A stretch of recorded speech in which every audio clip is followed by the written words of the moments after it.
न्यायाच्या बाबतीत बोलत असताना अण्णा माझी विनंती आहे, माझी आपल्याला कळकळीची विनंती आहे की 3 जून 2006 ला माझ्या वडिलांची कैलासवासी पवनराजे निंबाळकर साहेबांची हत्या झाली। आज जवळपास 4, 10, 14 आणि ही 4 18 वर्ष संपलेत। 18 वर्ष संपलेत, अजून अण्णा प्रकरण ट्रायल कोर्टातच आहे, अजून ट्रायल कोर्टात आहे। माझी आपल्याला विनंती आहे की खरंच या कुटुंबाला आणि ह्या वृत्तीला जर त्या ठिकाणी धडा शिकवायचा असेल, या कुटुंबाला न्याय द्यायचा असेल, तर माझी विनंती आहे अण्णा की फास्ट ट्रॅक कोर्टाकडे हा खटला त्या ठिकाणी चालवला जावा आणि 1-2 वर्षात त्याचा निकाल लावून त्या ठिकाणी आरोपींना फासावर चढवायची कारवाई त्या ठिकाणी व्हावी। आज कुठल्याही समाजाच्या माणसाची हत्या झाली की त्याला जातीचा रंग दिला जातोय। काय कारण आहे बाबा? अण्णा ही जात नसती, ही वृत्ती असती। काय वृत्ती सांगती? मी पदावर आलो, मी आमदार झालो, मी मंत्री झालो, माझ्या पक्षाचं सरकार तिथं आलं, 1 टर्म 2 टर्म गेल्याच्या नंतर त्या माणसाला मस्ती चढती, त्यांना वाटतं सगळं आपल्या हातात आहे। असे 2 खून केले, 3 खून केले, आम्ही पचवू शकतो, त्या माणसाला त्या ठिकाणी कॉन्फिडन्स येते आणि मग अशा पद्धतीच्या घटना त्या ठिकाणी समोर येतात। बाज अण्णा मला सांगायचंय की हा आत्मविश्वास जो माणूस, जे शासन त्या ठिकाणी देतंय, मला वाटतं ह्या वृत्तीचा न्यायनाट करणं त्या ठिकाणी गरजेचं आहे।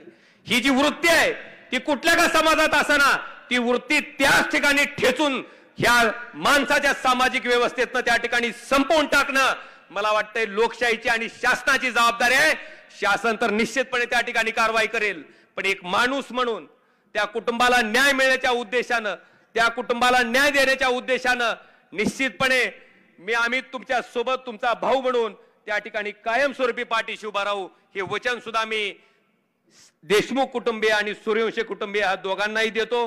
बरचसं बोलायचंय बांधवानो, पण एक मात्र आहे अण्णा, सामान्य माणसं सगळं अतिशय आवर्जून सामान्य निमूटपणे बघतायत आणि मी सगळ्यात मोठ्या गोष्टीला जर कुठल्याला मानतो तर अण्णा कर्म माणूस पोलिसापासून लपवून ठेवील, कर्म माणूस माणसापासून लपवून ठेवील, पण कर्म देवापासून ती लपवून कधीच ठेवू शकत नाही। त्या कर्माची फळ परमेश्वर त्याला भोगायला लावल्याशिवाय हितून सुट्टी देत नाहीच, ती कधीच कोणाला मिळत नाही। आणि म्हणून म्हणतोय, अशी कृत्य करत असताना माणसानं स्वतःच्या कर्माला लाजावं की बाबा हे जे करतोय ह्याचा तळतळाट, त्याच्या लेकराबाळाचा तळतळाट हे आपल्याला आपल्या पुढच्या कित्येक पिढ्याला त्या ठिकाणी सुखानं जगू देणार नाही, ह्याचा विचार मला वाटते माणसानं कुठेतरी करणं गरजेचं आहे। आणि निश्चितपणे तो नैसर्गिक न्याय तर निश्चित देव देईलच, पण त्याच्या आधी सरकारकडनं न्याय घेण्याच्या उद्देशानं आम्ही सगळेजण ताकदीनं आपल्या पाठीशी राहू। आज मला बजरंग बाप्पाचं सुद्धा अभिनंदन करायचंय की ज्यावेळेस ही घटना झाली त्यावेळेस त्यांनी मानवाधिकार आयोगाकडे त्या ठिकाणी तक्रार केली होती, कारण अतिशय अमानुष घटना आहे।